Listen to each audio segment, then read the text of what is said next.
year 1896 marked the retirement of the Reverend Egerton Ryerson from the position of Superintendent of Education for Ontario, a post he had held with enormous tenacity and zeal. He could boast that, under his leadership, Ontario had developed a truly excellent system of education. At the Philadelphia Centennial Exposition of 1876, and again at the World Columbian Exposition of 1893, the Ontario Department of Education won numerous awards.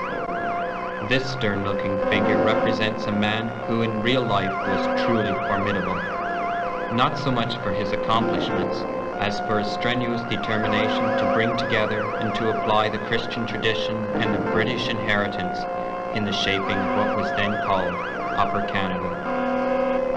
His thought was rooted in 18th century theology, political theory, and moral philosophy. The Bible counseled that righteousness exalteth the nation.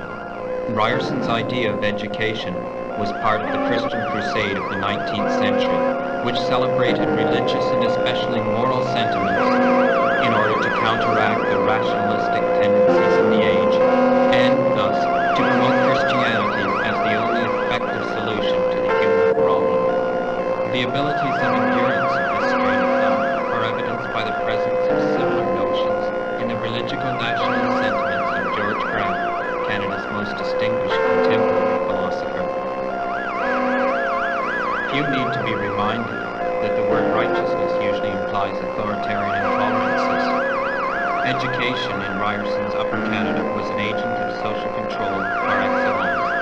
His concern for educating those whom he referred to as the lower orders reflected the belief that education was a means by which the lower classes could be convinced to accommodate themselves to middle-class values, thereby legitimizing the dominant ideology in quelling potential social revolt.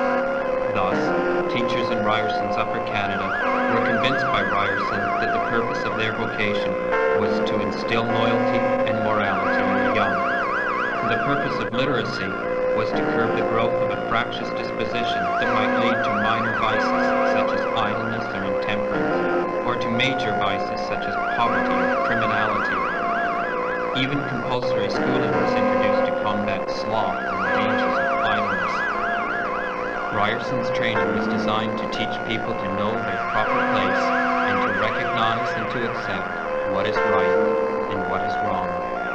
These ideas, of course, are profoundly anti-democratic. They belong to a society which is closed and hierarchical.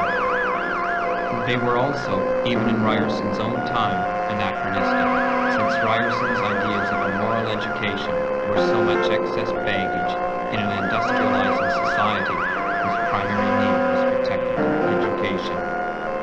Thus, it is with an irony that delights me that the university at which I teach is named Ryerson Polytechnical Institute.